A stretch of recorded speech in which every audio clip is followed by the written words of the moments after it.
Hello! Have a blessed day, everyone!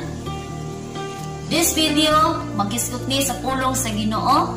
Kay ang pulong sa Ginoo, mao niya magiya kanimo ngadto sa kinabuhi nga puno gayud sa paglaom.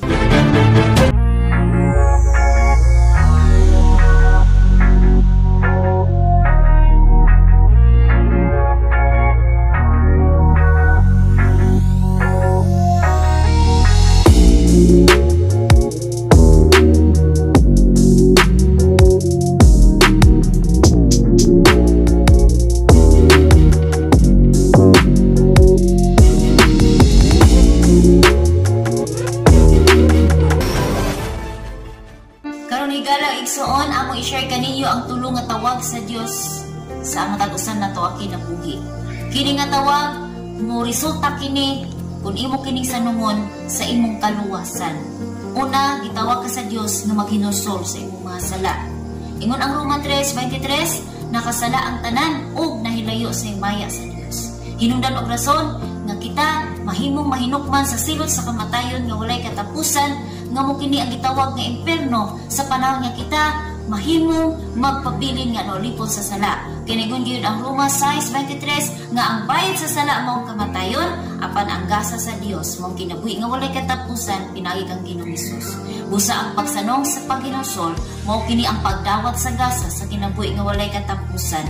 Ang Dios nangandoy kanimo nga ikaw maluwas sa silot sa kamatayon, tungod kay ang silot sa kamatayon mao gid kini ang iyang mahiaguman sa panahon nga dili ka mapasaylo sa Dios. Ang pagdesisyon sa paghinusol mao kini ang pagtalikod sa sala ug ang pagduol ngadto sa Dios aron nga ikaw karon makabaton og kagawasan sa sala ug may mong maulipon na sa pagkamataron gikan sa Dios. Mao kini ang tawag sa Dios kanimo higalag igsoon, usa ayaw pakyasa ang kahigayunan nga ikaw karon ug nining adlaw gitawag ka sa Dios nga maghinusol sa imong mga sala. Kay ang Dios andam gayud sa pagpasaylo. Ingon ang Isaiah bisan unsa pa kini kadagtong nga pula imong sala, apan kung ikaw magapaubos og mudo sa Dios ug mosanong sa paghinusol, andam siya sa pagpasaylo kanimo. Ingon siya sa unang Juan 1:9, kung isugid ninyo ngadto sa Dios ang imong mga sala, Dios siya nga matarong ug maluluyon, andam gayud sa pagpasaylo kaninyo. Ug dili lamang kana, ang Dios andam gayud sa paghintlo kanato aron kita dili na maulipon sa sala, kun dili makabaton kita kinabuhi nga matarong gikan kaniya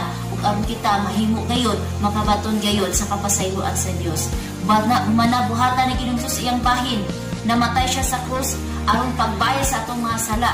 Ang sibisan kisa katong mutong mudawat kaniya, dili na unya mahinukman sa silot sa walay katapusan. Ingon ang Juan 3:16, kay mapag-ayo sa Dios ang kalibutan ug tungod niya nagihatag niya ang bugtong nga anak aron kisa katong mutuo ug mudawat kaniya, dili na malaglag, dili na mahinukman sa silot sa kamatayon nga walay katapusan, kundi maangkon niya ang kinabuhi nga walay katapusan.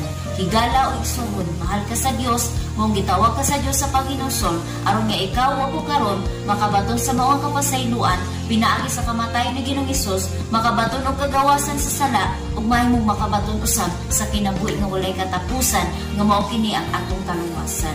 Dili buot sa Dios nga ikaw masilutan sa kamatayon nga maong imperno, kundi imong maposisyonan ang kinabuhi nga walay katapusan. Ikaduha, gitawag ka sa Dios usab nga mag-alagad kaniya. Kay bisan pa unsa kataas ang atong kapanahonan sa kalibutan, apan kung wala natuman ang katuyuan sa Dios sa kinabuhi nga kining tawag sa pagpangalagad, dili o dili kagayud gihapon makabaton og kadaugan o kalampusan sa imong kinabuhi. Ingon ang Isaiah 43:7-21, gihimo ko ang tao sama sa akong dagway aron mubutyag ug mga pagdaig mga pagsimba kanako. Hinungdan og rason nga nung buhi pa ka nining adlaw, tungod kay ang Dios nagulat kanimo nga ikaw mudayeg musimba ngadto kaniya. Mao kini ang katuyuan sa Dios nga nung buhi pa ka. Higala igsoon, ang pagsanong sa pag-alaga sa Dios mao kini ang pagsubay sa kabubuton sa iyang amahan nga tuwa sa langit. Ingon siya sa Matthew 7:21, dili tanan nga nagtawag kanako Ginoo makasulod sa langit, kadto lamang nagatuman sa kabuton sa akong amahan. Apan karon nato masabtan ang kabubuton sa Dios sa panahon nga atong ablihan, atong kasing-kasing ug maminaw ta sa iyang mga pulong. Higalaw igsuon, ang Biblia nagahisod kini sa instruction Mao kini ang instruction sa Dios diha kanimo aron nga magkinabuhi ka subay gayud sa iyang kabubuton. Kay ang pagpangalagad sa Dios kung dili kini simbol sa kabuton sa Dios, dili o dili gyapon kini mo resulta nga ikaw gayud makabaton sa mao nga kinabuhi, sa mao nga paglaom, sa mao nga kaluwasan o sa mao nga langit. Kundi ang gitingo sa Dios nga mga lagad ka kaniya subay og gayud sa kabubuton. O pinagi sa mga pulong masabtan nimo nga ang Dios ano na di siya gitinguha nga imong pagasundon. Ang Dios nagtawag gayud kanimo sa pag-alagad. Hinumdum nga kini mong kinabuhi lumalabay lamang dinhi sa kalibutan. Matod pa sa libro sa Santiago, daw sama lang kini sa tubig nga mayabo sa bala, dili madugay, mapamahanaw lamang kini. Mao usab kini ang atong kinabuhi. Dagit lamang kini sa kalibutan, temporary lamang kini sa kalibutan.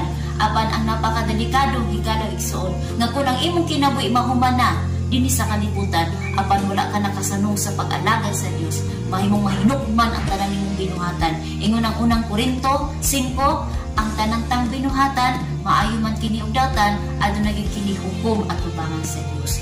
Busa ang Dios nangandoy kanimo nga kini imong kinabuhi mahimo gayud nga makasanong sa tawag sa Dios sa pag-alagad. Kay mao kini ang purpose nga nung buhi pa ka nining adlaw. Ikatulo nga tawag, mahimo siguro makalikay kita sa una nga tawag sa paghinusol, mahimo makalikay kita sa pagtawag sa pagpangalagad, apan kini ikatulo nga tawag sa kamatay. Igalaw igsuon ingon ang Hebreano 9:27, mamatay sa makausa ang tao apan human niya na sa pagahugman. Ang tanan niyang pagpinuhatan maayo man kini dautan ano nagkinihukom sa panahon niya nga ikaw mudangat na sa kamatayon. Ang kamatayon dili angay kahadlukan kundi dili angay kini natong pangandaman. Ingon si Pablo, kung na imong pagkinabuhi ni sa kalibutan aduna kay tinuod nga relasyon ni Ginoong Hesus, aduna kay tinuod nga pagdawas siyang bugtong anak nga mao sa Ginoong Hesus, o aduna kay tinuod nga pagtuo sa kamatayon ni Ginoong Hesus.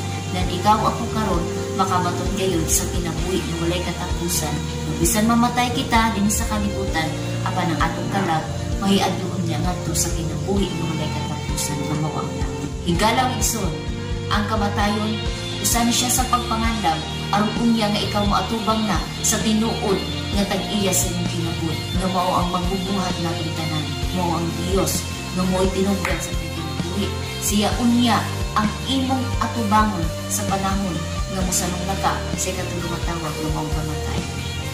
Ingon si Pablo, ang pagkinabuhi diya kang Kristo, ang kamatayon kadaugan anan kami. Busa higalaw iso sa tambuhi pa ikaw, paniguruha, ganiniya ka panahonan, nakabaton ka sa tinuod nga relasyon sa imong manluluwas nga maos Ginoong Hesus. Humanabuhatang yang bahin, siya nagahalad siyang kinabuhi. Siya gipadala siyang amahan dinhi sa kalibutan. Aron si bisan kinsa katong mutuo mo dawat kaniya, dili na unya mahinukman sa kamatayon nga mo inferno. Apan makabaton siya sa kinabuhi nga walay katapusan. Mao kini ang saad sa Dios anang kanimo. Kung ikaw karon mutuo mo dawat ni Ginoong Hesus, then maposisyonan mo ang imong kaluwasan, ang imong paglaom, ang kinabuhi nga walay katapusan. Mao kini ang saad sa Dios alang kana. Ingon siya sa iyang mga pulong sa libro sa Juan, si Jesus miingon, ako ang dalan, ako ang kamatuoran, ako ang kinabuhi. Walay makaato ang samahan, kinaagi kanako. Walay lain natong paglaom gawas lamang ni Ginoong Hesus. Ingon nga siya, humanan niya buhata ang iyang bahay. Aron sa pagluwas kanimo, sa pagbayad sa imong mga sala, aron ikaw makabaton sa kapasayloan, sa paghatag kanimo sa kinabuhi, aron niya ikaw makapangalagad kaniya, o sa panahon niya ang mudangat ang kamatayon, aron usab kay kaluwasan, niya ikaw makalingkawas sa silot sa kamatayon o mahiadto niya sa kinabuhi nga walay katapusan. Igalaw igsoon mahal ka sa Dios. Nangandoy ang Dios nga imo gayong maposisyonan ang kinabuhi nga anaa gayon ang kinabuhi. That Jesus leads to life.